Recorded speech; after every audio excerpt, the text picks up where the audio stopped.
पर हमारा सवाल यह है अमी याग्निक कि एहसान जाफरी की मौत पर साजिश वाली सियासत कहां से आ गई? कोर्ट भी साफ साफ कह रहा है कि साजिश नहीं थी, भीड़ का रिएक्शन था और उसको प्री प्लान्ड कहना गलत है, जबकि पिछले 14 साल में राजनीति इसी बात की होती रही कि यह प्लान्ड था। देखिए रोहित जी, मैंने जजमेंट तो नहीं देखा है, लेकिन आप अगर चार्जशीट देखेंगे तो वो 2500 पन्ने का था। उसके बाद एसआईटी का गठन हुआ, 338 विटनेसेस को एग्जामिन किया, ये सारा एविडेंस कोर्ट के पास था। चार्ज चाहे कुछ भी हो, कॉन्स्पिरेसी का हो या ना हो, फिर भी जो मटेरियल आता है रिकॉर्ड पे और ट्रायल चलती है तब एविडेंस देख के जज साहब तय करते हैं कि भाई ये कॉन्स्पिरेसी का चार्ज है कि नहीं।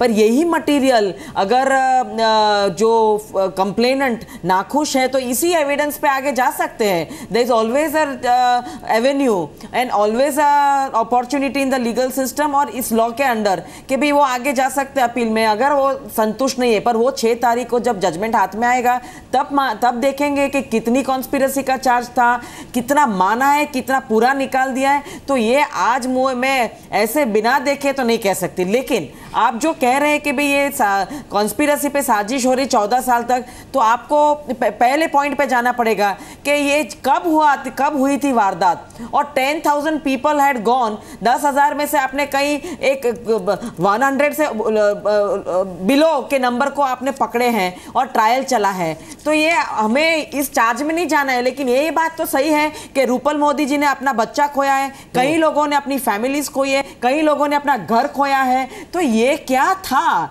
अगर इसको एक ऐसे केस की तरह ले और इस पे डाइसेक्शन करे तो ये ठीक नहीं है। इस टाइम पे जजमेंट देखना पड़ेगा और ये देखना आप साजिश मानती हैं क्या?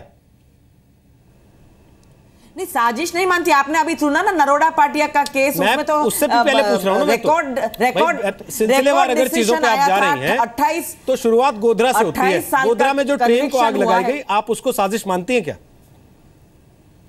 नहीं, मेरे मानने से ना मानने से नहीं होता है। आपके सामने कितने सारे जजमेंट्स है, एक केस नहीं हुआ है। क्यों इसको तो आप 15 साल तक, 1.5 दशक तक आप लोग साजिश कहते रहे, उसको आप कह रहे हैं कि साजिश मेरे मानने से नहीं होती है। नहीं, आपको एविडेंस देखना पड़ेगा हर केस का। पर एक बात तो सही है ना, एक आदमी ने ट्रेन को आग नहीं लगाई होगी, कई लोग गए होंगे, कई लोग अचानक नहीं पहुंच गए होंगे, बुलाने से गए होंगे। ये वही बेसिक बातें हैं जो किसी भी भीड़ के इकट्ठा होने में होती हैं। और वही मैं पूछ रहा हूं आपसे, और आप तो वकील हैं, मुझसे बेहतर जानती हैं। ऐसे 10 केस रोज आते होंगे आपके सामने। आपका तभी आप वकील नहीं है और आप पूछ रहे हैं। मैं वकील हूं तो मैं जवाब देती हूं कि बिना कागज के, बिना एविडेंस के कुछ प्रूव नहीं कर सकते हम। तो हर केस का अलग ट्रायल, अलग एविडेंस है, अलग ट्रायल है। लेकिन सारा तो 2002 के एक इंसिडेंट के बाद हुआ है, सब इतना सारा हुआ है, तो हम इस पे आंखें बंद नहीं कर सकते। और आज टेलीविजन स्टूडियो में बैठ के 2 मिनट में मैं चर्चा पर नहीं कह सकती कि कॉन्स्पिरेसी थी कि नहीं, कि ये पॉलिटिकल साजिश 14 साल क्यों चली। क्योंकि इनका अगर सिंपल आप जो कह रहे हैं वो था तो एफआईआर क्यों नहीं ली पुलिस वालों ने? इनको हर जगह हाई कोर्ट जाना पड़ा, सुप्रीम कोर्ट जाना पड़ा। 14 साल के बाद पकड़ा गया है, जिसे गोधरा का मास्टरमाइंड कहा गया है, वो कांग्रेस का पार्षद था। इसके अलावा गुजरात दंगों की जांच के दौरान जिन लोगों पर लगातार राजनीति करने का आरोप लगा, उसमें कांग्रेस के एक बड़े नेता का नाम लेके बाकायदा सुप्रीम कोर्ट की जजमेंट पे टिप्पणी की गई है संजीव भट्ट के केस में। इससे एक चीज तो साफ हो जाती है ना कि आप लोग पूरे 1.5 दशक तक इसका राजनीतिक फायदा उठाने की पूरी कोशिश करते रहे, और आज कह रहे हैं कि कागज पे होगा तब बात करेंगे, बिना कागज के नहीं बोलते हम। देखिए रोहित जी, नहीं, आपने बहुत अच्छा सवाल पूछा है कि आपने इतने सालों राजनीतिक की और संजीव भट्ट के केस में एक नेता पे ऑब्जर्वेशन सुप्रीम कोर्ट के आए, हमें वो पढ़ना पड़ेगा। संजीव भट्ट का केस बहुत अलग सा केस आपने पढ़ा नहीं अभी तक, आप ऐसे कह रही हैं। वो एक ऑफिशियल 3600 डिबेट में आप उस पर पक्ष रख चुकी हैं, मेरी बात आपने पढ़ा नहीं अभी तक। राजनीतिक बात क्यों नहीं, राजनीति मैंने तो पढ़ा है। राजनीतिक बात क्यों हो गई है? क्योंकि उस टाइम के तत्काल उस टाइम के चीफ मिनिस्टर और होम मिनिस्टर और पुलिस इन्वॉल्व थी, इसलिए राजनीतिक तो होगा ही। सामान्य आदमी तो, कोई आम आदमी तो इसमें था नहीं, सिंपल राइट था नहीं। ये सारे कॉल लॉग्स की जो बात को हो रही है वो कहां से, किसके फोन कॉल्स की बात को हो रही है? मतलब जब तक आपके हिसाब से बात ना होगी तब तक आप उसे गलत कहते रहेंगे। जो आप कह रहे हैं वैसा हो जाए, वैसा अदालतें कह दे, वैसा सरकारें कह दे, वैसा पुलिस कह दे, तो सब कुछ ठीक है। वरना गलत है। एक राज्य में इतना सारा हो जाता है तो आंखें तो उठेगी, और वो अगर जो राजनीतिक आंखें उठ रही हैं, अदालत ने जब कहा साजिश नहीं थी तब भी आप कह रहे हैं कि जांच अभी होनी चाहिए, ऊपरी अदालत में चला जाना चाहिए। लेकिन जहां पर मैं पूछता हूं ट्रेन के डब्बे को जलाना साजिश था कि नहीं, आप कह रही हैं नहीं कागज होंगे तब बता पाऊंगी। राहुल सिन्हा जाके आए मेरे सहयोगी उन तमाम लोगों के घर जिन 57 लोगों ने 59 लोगों ने अपने परिवार के लोग खो दिए थे इस गोधरा ट्रेन के डब्बे के अंदर। राहुल सिन्हा, अब उन लोगों से बात करने के बाद पहला सवाल तो ये सीधे सीधे तौर पर कि गुलबर्गा का इंसाफ हो गया 1.5 दशक के बाद, गोधरा का अभी तक नहीं हुआ, कब होगा किसी को नहीं पता। और दूसरी बड़ी चीज, वहां साजिश नहीं थी क्या? रोहित, बड़े ताज्जुब की बात है, आप जिनसे सवाल पूछ रहे हैं वो वकील हैं और उनको ये नहीं पता है कि वहाँ साजिश थी या नहीं थी। हालांकि अदालत का फैसला है, खुद कहता है कि साजिश थी। लेकिन मैं यहाँ पॉलिटिकल पक्ष पे नहीं जा रहा रोहित। यहाँ सबसे बड़ी कमी अगर गुजरात में रही है 2002 के बाद, तो सबसे बड़ी कमी मीडिया की देखने को मिली। उन जगहों पर जाकर के जब मैंने महसूस किया तो बड़े शर्म की बात है जिस तरीके से मीडिया ने पूरे गुजरात गोधरा के बाद की चीज़ों को उठा करके दिखाने की कोशिश की। उसमें सबसे बड़ी नाइंसाफ़ी अगर किसी के साथ हुई है तो वो गोधरा के साथ हुई है। गोधरा के विक्टिम्स को इस तरीके से बनाकर पेश किया गया जैसे गोधरा की वजह से ही सब कुछ देखने को हुआ या सब कुछ हुआ। गोधरा में जिनके परिवार के लोग गए वो डरते हैं अपनी बात रखने को, अपने परिवार के लोग जो मारे गए हैं उनकी बात रखने को। उन्हें लगता है कहीं ऐसा ना हो कि उन्हीं पर सवाल खड़े कर दिए जाएं कि देखिए आपकी वजह से ये सब हुआ। जिस हद तक कॉन्स्पिरेसी की गई आप उसका अंदाज़ा नहीं लगा सकते। आग लगाई गई वो अलग मुद्दा है जो कि कोर्ट के आदेश में, कोर्ट के फैसले में दर्ज है, लेकिन उस सब के अलावा उसके बाद इस मामले को जिस तरीके से साजिश के तहत पूरे देश के सामने, दुनिया के सामने रखा गया वो और भी शर्मनाक था। कई मीडिया के बड़े पत्रकार वहां पर पहुंचे और बाकायदा स्टिंग ऑपरेशन किए गए। बड़े शर्म की बात है रोहित, जो कि मुझे अंदर से अफसोस हुआ उन लोगों से मिलकर के। आप एक जगह जाते हैं, वहां जाकर के आप जो एक्यूज्ड हैं, जो विक्टिम्स हैं, उनके आप स्टिंग ऑपरेशन करते हैं, और दूसरी तरफ जब आप पोस्ट गोधरा में बाकी जितने दंगे हुए वहां पहुंचते हैं तो वहां जाकर के आप एक्यूज्ड माफ़ कीजिएगा विक्टिम्स के स्टिंग ऑपरेशन करना शुरू कर देते हैं। तो बड़ी अजीब सी स्थिति हो रही थी। गोधरा में विक्टिम्स के स्टिंग ऑपरेशन किए जा रहे थे और पोस्ट गोधरा एक्यूज्ड के स्टिंग ऑपरेशन किए जा रहे थे, और इसका सबसे बड़ा असर जो था वो मुकदमे में पड़ रहा था, क्योंकि विक्टिम्स के स्टिंग ऑपरेशन हो रहे थे। बहुत स्वाभाविक सी बात है कि स्टिंग ऑपरेशन में क्या बात निकल कर आती है, कैसे बात पूछी जाती है, उसका असर मुकदमे पर पड़ता है और उसका फायदा आरोपियों को मिलता है। और जो मिला 63 लोग बरी हुए। लेकिन फायदा उठाने की जहां तक बात है राहुल सिन्हा, वो तो लोग आज तक उठा रहे हैं। राजनीति करने वाले 1.5 दशक तक राजनीति करके फायदा उठाते रहे। किताबें लिखने वाले आज तक उसका मौका भुनाने की कोशिश करते हैं कि फैसला आ रहा है तो फैसले से 4 दिन 6 दिन पहले आगे किताब लिख दें, रिलीज कर दें, छपवा लें, तो उससे और थोड़ा सा किताब की बिक्री बढ़ जाएगी। लेकिन इस सबके बीच रूपाबेन मोदी, मैं आपसे एक चीज पूछना चाहता हूँ, क्योंकि आपने एक परिवार के पॉइंट रखना चाहता हूँ। राकेश जी, आ रहा हूँ एक सेकंड आपके पास। रूपा जी हमारे साथ हैं। रूपा जी, आपने अपने परिवार के लोगों को खोया है, तो आप उन तमाम लोगों का दर्द समझ सकती हैं जिन्होंने चाहे गोधरा ट्रेन में, चाहे उसके बाद की हिंसा में अपने परिवार का दर्द, अपने परिवार का कोई आदमी खोया है। आपको लगता है कि इंसाफ की लड़ाई के दौरान ये देखा जाना चाहिए कभी न्याय देते समय कि कौन किस धर्म का है, किसको किसने मारा और कैसे मारा था, या फिर इंसाफ केवल इस बात पे होना चाहिए किसके साथ गलत हुआ, किसके साथ सही हुआ? जी, धर्म को तो नहीं देखना चाहिए, क्योंकि इंसान तो इंसान है। मेरी भी मम्मी एक हिंदू है, मैं भले पारसी हूँ, मेरी मम्मी हिंदू है।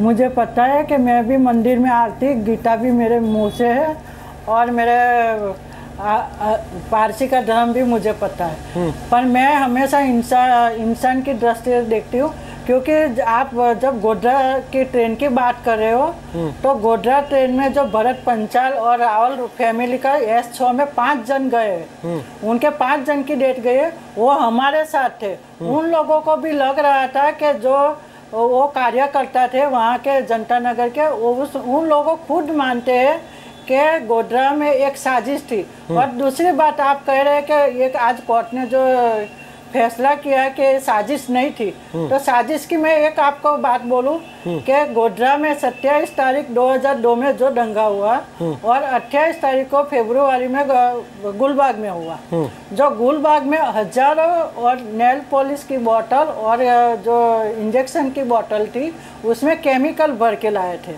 वो केमिकल हजारों तादाद में वो बॉटल्स फेंकी जाती थी, उसमें वो केमिकल था, जहाँ भी वो मारते थे वहाँ आग लग जाती। और दूसरी बात, एक रात में वो नहीं हो सकता। और दूसरी बात के जो उन लोगों ने मसाले बनाई थी, इतने सारे कैरबे, पेट्रोल के कैरबे या तलवार और सिलेंडर, वो ये सब एक रात के, जो हमारे वहाँ सारे लोग लोकल आदमी थे, वो लोकल आदमी के पास, ये जो रोज कमा के खाने वाले लोग के पास न तो सिलेंडर था, नहीं 5-5 लीटर का कैरबे का पेट्रोल का था, न केरोसिन था। वो भी सब एक रात में साजिश नहीं होती, वो एक रात में वो सामने वाला नहीं कर सकता, इतने गरीब लोग थे।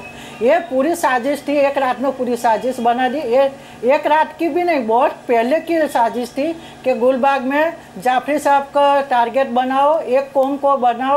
जब नरोडा पाटिया में हुआ सुबह में और दोपहर के शाम 11 बजे के बाद वहाँ आए, तो क्या 5 और कमिश्नर की ऑफिस हमारे सोसाइटी के 5 के 7 से 10 मिनट का रास्ता है। मैंने मेरे बड़े भाई वहाँ कमिश्नर ऑफिस में बैठ के बात की है कि आप कमिश्नर से बात कर, मैं कमिश्नर ऑफिस में बैठा हूँ, आप कमिश्नर ऑफिस से बात करो। मैंने खुद जाफरी साहब के लैंडलाइन से मैंने बात की है और उसने कमिश्नर साहब ने पूछा कि आप कितने जन हो। मैंने बताया कि हम 3 जन पे, कम से कम जाफरी साहब के घर में 60-70 औरतें बच्चे थे। मैंने बोला हम लोग औरतें बच्चे को बचा लो। जैसे कमिश्नर साहब ने मुझे पूछा कि आप कितने, आपका एड्रेस लिखाओ। जैसे मैंने जाफरी साहब का नाम दिया, उन्होंने बोला मैं आपके भाई से एड्रेस ले लूँ। मैंने SIT में यही पॉइंट रखा, मैंने FIR में भी लिखाया था, SIT में जब मैं जुबानी देने गए वहाँ भी लिखा है। मैंने SIT वाले को यही बताया कि आप जो कमिश्नर साहब से मिलते हैं, तो कमिश्नर के मिलने के लिए आपको एक साइन करके उनकी जो अंदर मिलने के लिए साइन करनी पड़ती है, वो प्रूफ ला के दियो। तो वो प्रूफ, और वही बात मीडिया में भी छपी थी, पेपर न्यूज में भी छपी थी कि रूपा मोदी का फैमिली उनके बड़े भाई कमिश्नर से मदद हेल्प के लिए गए थे। तो ये सारा बात जो कमिश्नर से लेके, टंडन से लेके वो, और दूसरी बात कि जो आप जाफरी साहब का आपको ये है कि न्याय मिलना चाहिए हम लोगों को, तो जाफरी साहब का लैंडलाइन का टेलीफोन बिल अभी तक हम लोग को उनको फुल डिटेल्स नहीं मिली है। ठीक, क्यों नहीं मिली है? ये सरकारी ये SIT का काम था, SIT वालों ने कुछ भी नहीं किया है और पूरी साजिश थी हम लोगों को पूरे सोसाइटी को घेर के मार डालने की। और जो आप फायरिंग की बात कर रहे हो, वो फायरिंग KG अड्डा ने, जो मैं पहली बार गई थी और KG में कभी भी कमीशन नानावती पंच, कोई भी पंच के पास मैं नहीं गई थी। ठीक, मुझे अब SIT में मैं लिखाने गई तब मुझे आशीष भाटिया सर ने मुझे एक कॉपी दिखाई कि आप कमिश्नर ऑफिस में गए थे और ये आपकी अर्जी है, उसमें लिखा है कि जाफरी साहब ने पहले फायरिंग की। अरे भाई पहले फायरिंग क्यों की? हमारे उसी वक्त हमारे, दूसरी बात कि दो महीने पहले जब गुलबाग सोसाइटी की हमारी 6-7 दुकान है, उसमें SRP का पॉइंट रहता था, पुलिस चौकी बनाई हुई थी। 2 महीने पहले वो पुलिस चौकी उठा ली। क्यों? क्योंकि वो सब सारे यही साजिश थी। ठीक, तो मैं मानती हूँ पूरी साजिश थी। और ऐसा नहीं है कि 1 घंटे का, सुबह से 11 से शाम को 5 बजे साजिश थी। आपको लगता है ये साजिश थी? और तनवीर जाफरी भी कह रहे हैं कि हमें लगता है अदालत के फैसले के खिलाफ हमें ऊपर जाना चाहिए, ऊपरी अदालत में जाना चाहिए।